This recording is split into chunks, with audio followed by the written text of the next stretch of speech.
They are getting ready to sacrifice the red heifers on April 22, 2024. How will this impact the three major religions of the world: Christianity, Judaism, and Islam? TIBP Media reporting this important prophecy update. Kindly like and share this timely video. The sacrifice of the red heifer impacts the three major religions of the world. It would usher dalal for the Muslim. In Islamic eschatology, a false messianic figure who will come forth before the end of time. He is described as a plump one-eyed man with a ruddy face and curling hair and the Arabic letters. After that, the building of the third temple and the arrival of a Jewish Messiah for the Jews. And for the majority of Christians today, believe that the building of the third temple and the arrival of a future Antichrist that will take over the temple for 3.5 years, according to popular Christian teaching. The first temple built by King Solomon stood, which was destroyed by Babylonians when Nebuchadnezzar conquered Jerusalem in 586 BC. The temple was then rebuilt on the same spot by Herod, and the second temple existed all the way to the time of Christ. But this temple was also destroyed by the Romans when they conquered Jerusalem in 70 AD, as Jesus prophesied in Matthew 24 verse 20, and pray that your flight may not be in winter or on the Sabbath.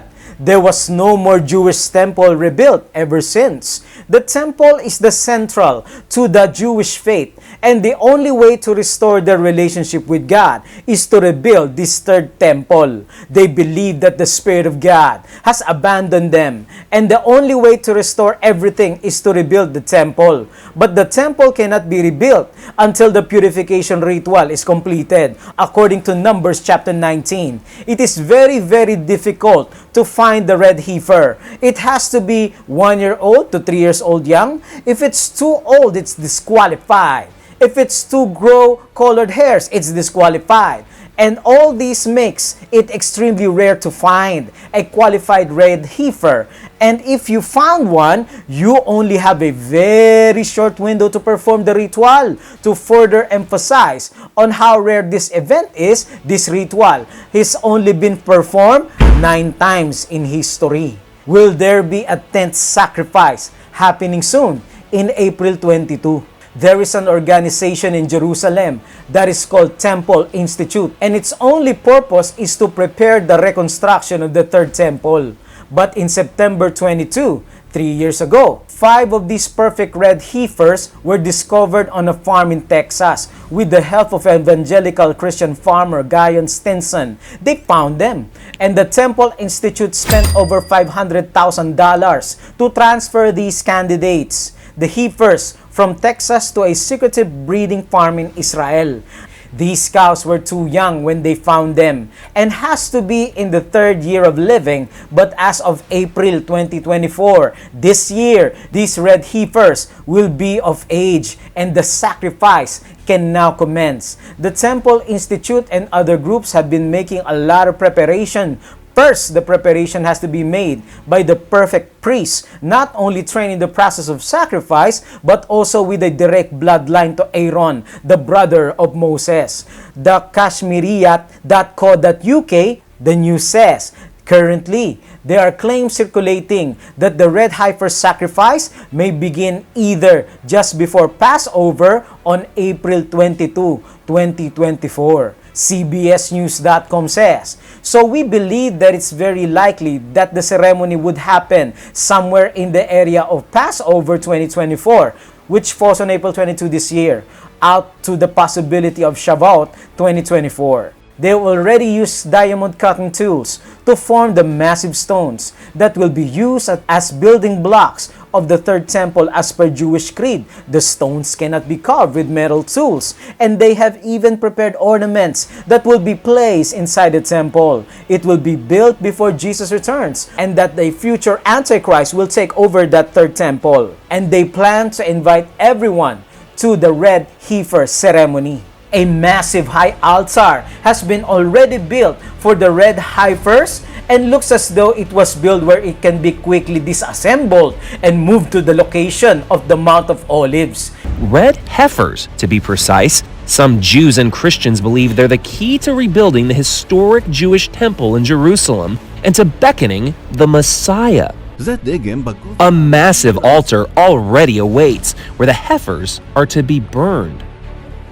According to some believers, the ceremony needs to be performed right here on the Mount of Olives, looking directly into where the temple once stood.